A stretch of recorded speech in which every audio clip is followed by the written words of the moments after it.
வணக்கம் நண்பர்களே, இன்னும் ஒரு இனிய காலை பொழுதில் தீதும் நன்றும் நிகழ்ச்சியில் உங்களை சந்திப்பதில் மிக்க மகிழ்ச்சி அடைகிறேன். இந்த நிகழ்ச்சியில் நாம் நம்முடைய சமகால பிரச்சனைகள், முக்கியமாக இளைஞர்களுடைய பண்பாட்டு வாழ்க்கை மற்றும் அவர்களுடைய முக்கியமான சில பிரச்சனைகள், இதையெல்லாம் பற்றி இந்த நிகழ்ச்சியில் நாம் தொடர்ந்து பேசி வந்திருக்கிறோம்.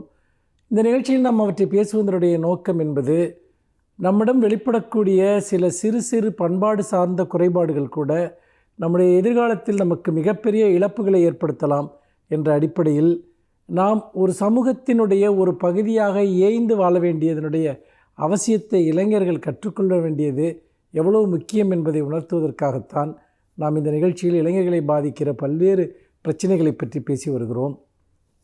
அதில் முக்கியமாக இளைஞர்களிடம் இன்றைக்கு காணப்படக்கூடிய மிக முக்கியமான விஷயம் என்பது, தங்கள் உலகத்திற்கு வெளியே இருக்கக்கூடிய எல்லாவற்றையும் அலட்சியமாக அணுகுவது அல்லது கேலி செய்வது, கிண்டலுக்கு உள்ளாக்குவது.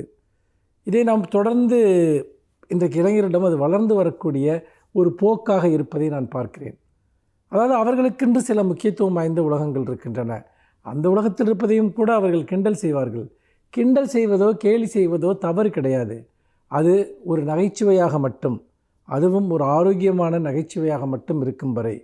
ஆனால் பல சமயங்களில் ஒரு விஷயத்தை புறக்கணிப்பதற்காக இந்த கேலியை பயன்படுத்துகிறார்கள். இது எங்களுக்கு தேவையில்லை, இது எங்களுக்கு அப்பாற்பட்டது, எங்கள் உலகத்தில் இது கிடையாது என்று. இளைஞர்களுக்கென்று உண்மையில் தனியாக எந்த உலகமும் கிடையாது என்பதுதான் உண்மை. அவர்கள் இந்த உலகத்தினுடைய பல்வேறு விதமான விஷயங்களோடு பிணைக்கப்பட்டிருக்கிறார்கள். அவர்களுடைய தலையெழுத்து என்று சொல்வதை காட்டிலும் அவருடைய எதிர்காலத்தையும் நிகழ்காலத்தையும் தீர்மானிக்கிற பல்வேறு சக்திகள் இந்த சமூகத்தில் இருக்கின்றன. அவர்களுடைய வீடு, அவர்களுடைய கலாச்சாரம், அங்கு என்ன விதமான ஒரு சூழலில் அவர்கள் வளர்கிறார்கள், அவருடைய பொருளாதார சூழல், இப்படி பல விஷயங்கள் அங்கு இருக்கின்றன.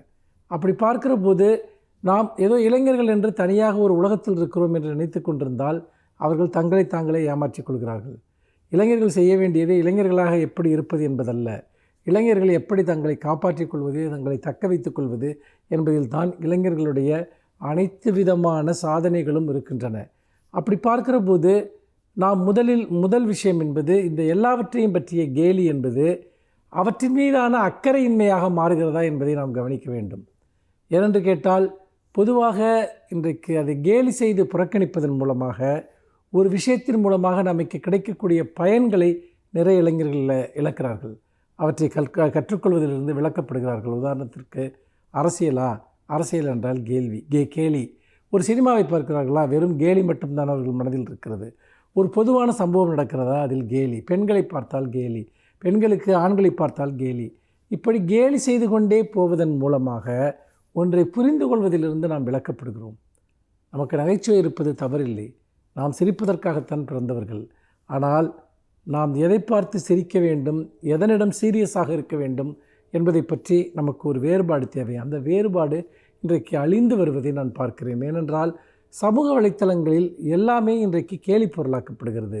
அந்த மனநிலைக்கு நாம் முழுமையாக அடிமையாகிவிட்டோம். ஒரு சமூக வலைத்தளங்கள் உங்களிடம் என்ன பண்பாட்டை உருவாக்குகின்றன? ஒவ்வொரு நாளும் நீங்கள் சிரிப்பதற்காக சமூகத்தில் எதெல்லாம் முக்கியத்துவம் வாய்ந்ததோ அதை பற்றியெல்லாம் ஒரு கேலி பொருளை உருவாக்குகிறார்கள்.